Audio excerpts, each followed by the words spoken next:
Silk road ছিল খ্রিস্টপূর্ব দ্বিতীয় শতাব্দী থেকে শুরু করে পঞ্চদশ শতাব্দীর মাঝামাঝি পর্যন্ত সক্রিয় এশীয় বাণিজ্য রুটের একটি নেটওয়ার্ক। ৬,৪০০ কিলোমিটার ৪,০০০ মাইল জুড়ে বিস্তৃত, এটি পূর্ব ও পশ্চিমা বিশ্বের মধ্যে অর্থনৈতিক, সাংস্কৃতিক, রাজনৈতিক এবং ধর্মীয় মিথস্ক্রিয়া সহজতর করার ক্ষেত্রে কেন্দ্রীয় ভূমিকা পালন করেছিল।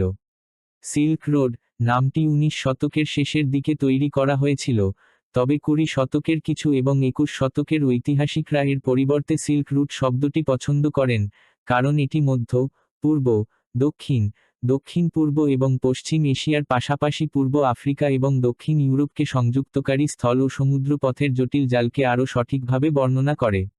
সিল্ক রোডের নামকরণ করা হয়েছে চীনে উৎপাদিত রেশম বস্ত্রের অত্যন্ত লাভজনক বাণিজ্য থেকে।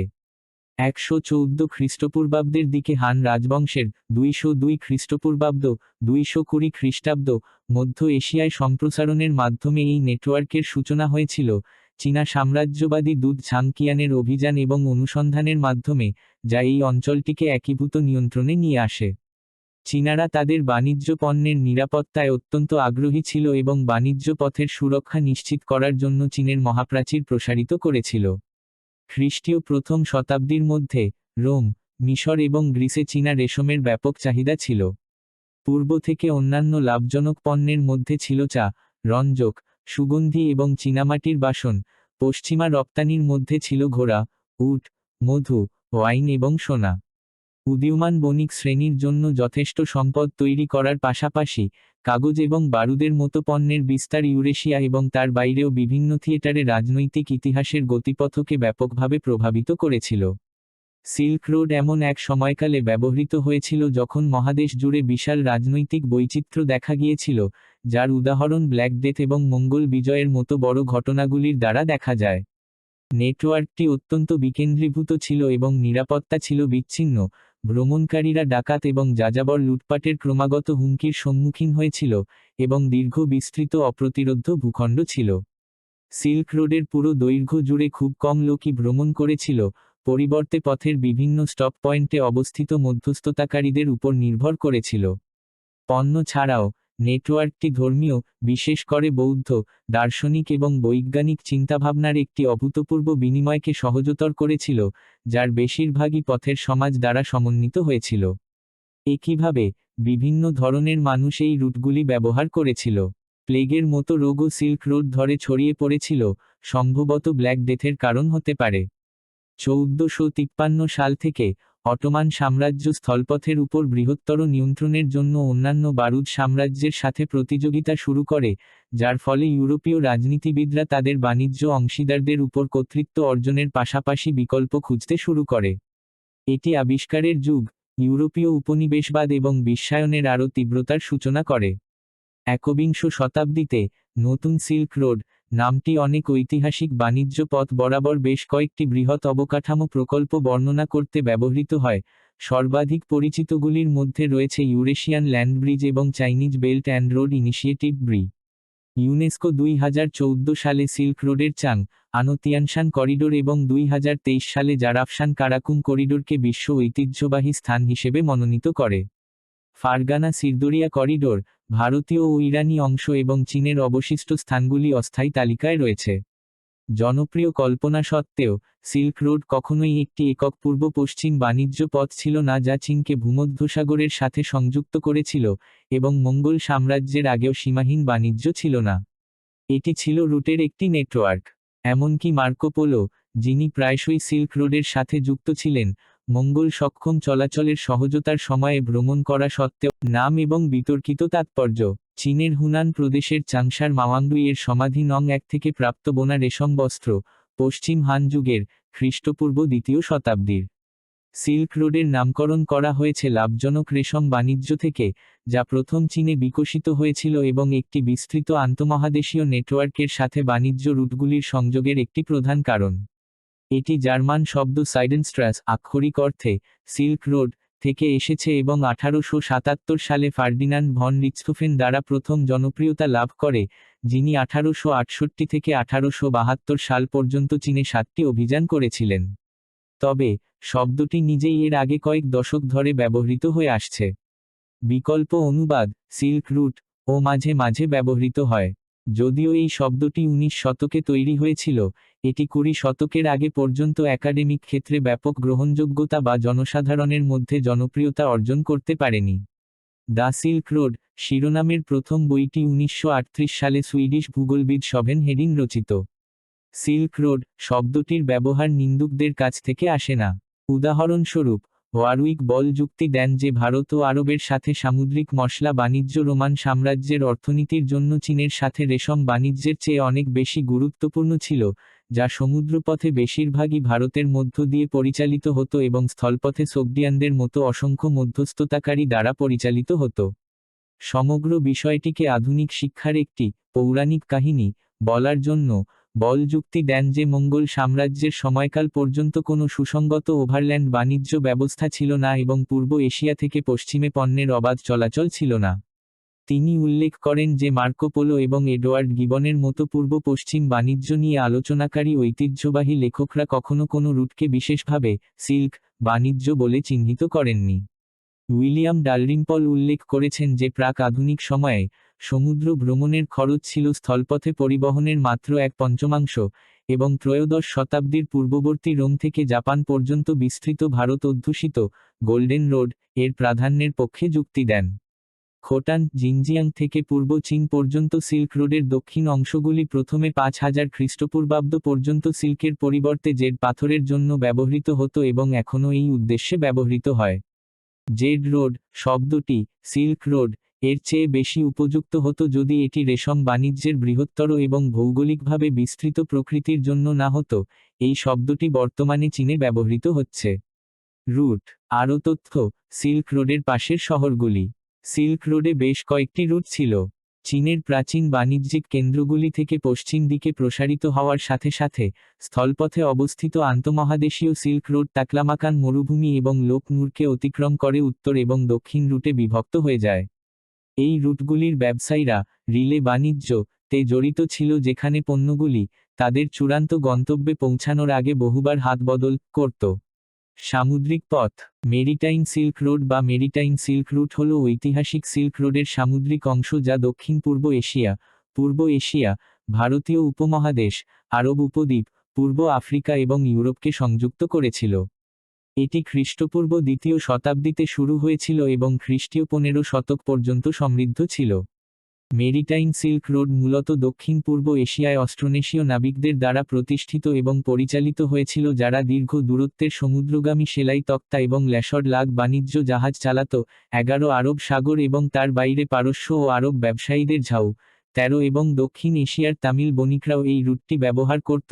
13 চীনও তাদের নিজস্ব বাণিজ্য জাহাজ চুয়ান তৈরি শুরু করে এবং পরবর্তী সময়ে খ্রিস্টীয় 10ম থেকে 15তম শতাব্দী পর্যন্ত এই রুটগুলি অনুসরণ করে। এই নেটওয়ার্কটি দক্ষিণ পূর্ব এশিয়ায় প্রাচীন অস্ট্রোনেশীয় জেড সামুদ্রিক নেটওয়ার্কের পদাঙ্ক অনুসরণ করেছিল, সেই সাথে দক্ষিণ পূর্ব এশিয়া এবং দক্ষিণ এশিয়ার মধ্যে সামুদ্রিক মশলা নেটওয়ার্ক এবং আরব সাগর এবং তার বাইরে পশ্চিম এশিয়ার সামুদ্রিক নেটওয়ার্ক, যা বর্তমান যুগের এই প্রাচীন সামুদ্রিক বাণিজ্য রাস্তাগুলির সাথে মিলে যায়। রোমান সাম্রাজ্য খ্রিস্টপূর্ব 30 খ্রিস্টীয় 3য় শতাব্দী। 30 খ্রিস্টপূর্বাব্দে রোমানদের মিশর বিজয়ের পরপরই চীন, দক্ষিণ পূর্ব এশিয়া, ভারত, মধ্যপ্রাচ্য, আফ্রিকা এবং ইউরোপের মধ্যে নিয়মিত যোগাযোগ এবং বাণিজ্য অভূতপূর্ব মাত্রায় বিকশিত হয়। রোমান সাম্রাজ্য পূর্ববর্তী হেলেনিস্টিক শক্তি এবং আরবদের কাছ থেকে সিল্ক রোডের অংশ ছিল এমন পূর্ব বাণিজ্য পথ উত্তরাধিকার সূত্রে পেয়েছিল। এই বাণিজ্য পথগুলির নিয়ন্ত্রণের ফলে রোমান সাম্রাজ্যের নাগরিকরা সমগ্র সাম্রাজ্যের জন্য নতুন বিলাসিতা এবং বৃহত্তর সমৃদ্ধি লাভ করে। শিলা রাজ্যের কোরিয়া রাজধানী গিয়ংজুর প্রত্নতাত্ত্বিক স্থানগুলিতে আবিষ্কৃত রোমান শৈলীর কাচের জিনিসপত্র দেখায় যে রোমান নিদর্শনগুলি কোরিয়ান উপদ্বীপ পর্যন্ত ব্যবসা করা হতো। 130 খ্রিস্টপূর্বাব্দে সাইজিকাসের ইউডক্সাস দ্বারা ভারতের সাথে গ্রিক রোমান বাণিজ্য শুরু হয়েছিল এবং স্ট্রাবো 5.12 অনুসারে অগাস্টাসের সময়কালে রোমান মিশরের মায়োস হরমোজ থেকে ভারতে প্রতি বছর 120টি জাহাজ যাত্রা করত। রোমান সাম্রাজ্য বারিগাজা বর্তমান ভারুচ এবং বারবারিকন বর্তমান করাচির কাছে বন্দরের মাধ্যমে মধ্য এশীয় সিল্ক রোডের সাথে সংযুক্ত ছিল এবং ভারতের পশ্চিম উপকূল বরাবর অব্যাহত ছিল। এই ভারত মহাসাগরীয় বাণিজ্য পথের একটি প্রাচীন ভ্রমণ নির্দেশিকা ছিল 60 খ্রিস্টাব্দে লেখা Greek Periplus of the Erythraean sea. রোমের পার্থিয়ার সাথে মাঝে মাঝে সংঘটিত যুদ্ধের এক স্থবিরতার সময়, যা বারবার সিল্ক রোড ধরে চলাচলকে বাধাগ্রস্ত করেছিল, সম্ভবত যোগাযোগ নিয়মিত করার এবং মধ্যস্থতাকারীদের ভূমিকা হ্রাস করার লক্ষ্যে, ভূমধ্যসাগরীয় বিশ্ব থেকে মেসটিটিয়ানাসের ভ্রমণকারী দলটি সিল্ক রোড ধরে সবচেয়ে পূর্ব দিকে প্রবেশ করেছিল। আন্তঃমহাদেশীয় বাণিজ্য এবং যোগাযোগ নিয়মিত, সংগঠিত এবং মহান শক্তি দ্বারা সুরক্ষিত হয়ে ওঠে। শীঘ্রই রোমান সাম্রাজ্যের সাথে তীব্র বাণিজ্য শুরু হয়, যা চীনা রেশমের পার্থিয়ানদের মাধ্যমে সরবরাহ করা প্রতি রোমান উন্মাদনা দ্বারা নিশ্চিত করা হয়, যদিও রোমানরা ভেবেছিল রেশম গাছ থেকে পাওয়া যায়। এই বিশ্বাসটি সেনেকা দ্য ইয়ঙ্গার তার ফেডরা এবং ভার্জিল তার জর্জিক্স এই নিশ্চিত করেছিলেন। উল্লেখযোগ্যভাবে প্লিনি দ্য এল্ডার আরও ভালো জানতেন। বোম্বাইক্স বা সিল্ক মথ সম্পর্কে বলতে গিয়ে তিনি তার ন্যাচারাল হিস্ট্রিজে লিখেছেন, তারা মাকড়সার মতো জাল বুনে, যা মহিলাদের জন্য একটি বিলাসবহুল পোশাকের উপাদান হয়ে ওঠে, যাকে সিল্ক বলা হয়। রোমানরা মশলা, কাচের জিনিসপত্র, ধর্মের বিস্তার, রিচার্ড ফোল্টোজ, জিনরু লিউ এবং অন্যান্যরা বর্ণনা করেছেন যে কিভাবে বহু শতাব্দী ধরে সিল্ক রোড ধরে বাণিজ্যিক কার্যক্রম কেবল পণ্যেরই নয়, ধারণা এবং সংস্কৃতিরও সংক্রমণকে সহজতর করেছে, বিশেষ করে ধর্মের ক্ষেত্রে। জরথুস্ট্র ধর্ম, ইহুদি ধর্ম, বৌদ্ধ ধর্ম, খ্রিস্ট ধর্ম, ম্যানিচেইজম এবং ইসলাম সকলেই নির্দিষ্ট ধর্মীয় সম্প্রদায় এবং তাদের প্রতিষ্ঠানের সাথে আবদ্ধ বাণিজ্য নেটওয়ার্কের মাধ্যমে ইউরেশিয়া জুড়ে ছড়িয়ে পড়ে। উল্লেখযোগ্যভাবে সিল্ক রোড বরাবর প্রতিষ্ঠিত বৌদ্ধ মঠগুলি বিদেশীদের জন্য একটি আশ্রয়স্থলের পাশাপাশি একটি নতুন ধর্ম প্রদান করে। Jerry H. বেন্টলির মতে, সিল্ক রোড ধরে ধর্ম এবং সাংস্কৃতিক ঐতিহ্যের বিস্তার ও সমন্বয়বাদের দিকে পরিচালিত করেছিল। এর একটি উদাহরণ ছিল চীনা এবং জিওংনু যাযাবরদের সাথে দেখা। আন্তঃসাংস্কৃতিক যোগাযোগের এই অপ্রত্যাশিত ঘটনাগুলি উভয় সংস্কৃতিকে বিকল্প হিসাবে একে অপরের সাথে খাপ খাইয়ে নিতে সাহায্য করেছিল। জিওংনুরা চীনা কৃষি কৌশল, পোশাক শৈলী এবং জীবনধারা গ্রহণ করেছিল, যখন চীনারা জিওংনু সামরিক কৌশল, কিছু পোশাক শৈলী, সঙ্গীত এবং নৃত্য গ্রহণ করেছিল। চীন এবং জিওংনুর মধ্যে সাংস্কৃতিক আদান প্রদানের মধ্যে সম্ভবত সবচেয়ে আশ্চর্যজনক বিষয় হল, চীনা সৈন্যরা কখনো কখনো দলত্যাগ করে জিওংনু জীবনধারায় রূপান্তরিত হতো এবং শাস্তির ভয়ে তৃণভূমিতে থাকত। সিল্ক রোডে ইহুদি ধর্ম।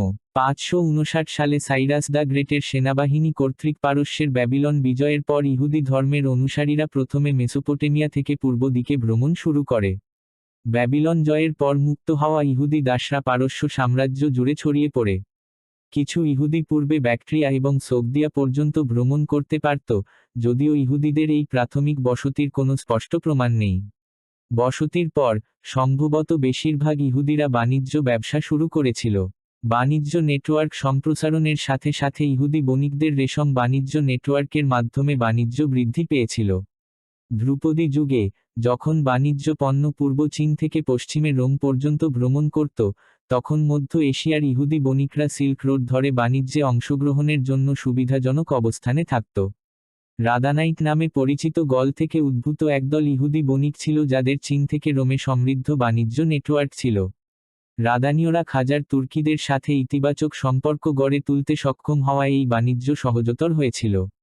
খাজার তুর্কিরা চীন এবং রোমের মধ্যে একটি ভালো স্থান হিসেবে কাজ করেছিল এবং খাজার তুর্কিরা রাদানীয়দের সাথে সম্পর্ককে একটি ভালো বাণিজ্যিক সুযোগ হিসেবে দেখেছিল।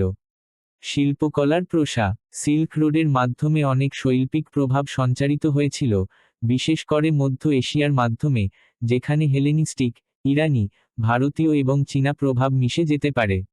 গ্রিক বৌদ্ধ শিল্প এই মিথস্ক্রিয়ার সবচেয়ে স্পষ্ট উদাহরণগুলির মধ্যে একটি। রেশম শিল্পের একটি প্রতিনিধিত্ব ছিল, যা একটি ধর্মীয় প্রতীক হিসেবে কাজ করত। সবচেয়ে গুরুত্বপূর্ণ বিষয় হল, রেশম রাস্তা ধরে বাণিজ্যের জন্য মুদ্রা হিসেবে ব্যবহৃত হতো। বৌদ্ধ ধর্মের বিকাশে এই শৈল্পিক প্রভাব দেখা যায়। উদাহরণস্বরূপ, কুষাণ যুগে বুদ্ধকে প্রথম মানুষ হিসেবে চিত্রিত করা হয়েছিল। অনেক পণ্ডিত এর জন্য গ্রিক প্রভাবকে দায়ী করেছেন। চীন এবং সিল্ক রোডের দেশগুলিতে পরবর্তী বৌদ্ধ শিল্পে গ্রিক এবং ভারতীয় উপাদানের মিশ্রণ পাওয়া যায়। শিল্পকর্মের উৎপাদনে পূর্ব থেকে পশ্চিমে সিল্ক রোড ধরে ব্যবসা করা হতো এমন অনেক বিভিন্ন জিনিসপত্র ছিল। একটি সাধারণ পণ্য, ল্যাপিস লাজুলি, ছিল সোনালি দাগযুক্ত একটি নীল পাথর, যা গুঁড়ো করার পরে রং হিসাবে ব্যবহৃত হতো। আজ এ পর্যন্ত, দেখা হবে আগামী নতুন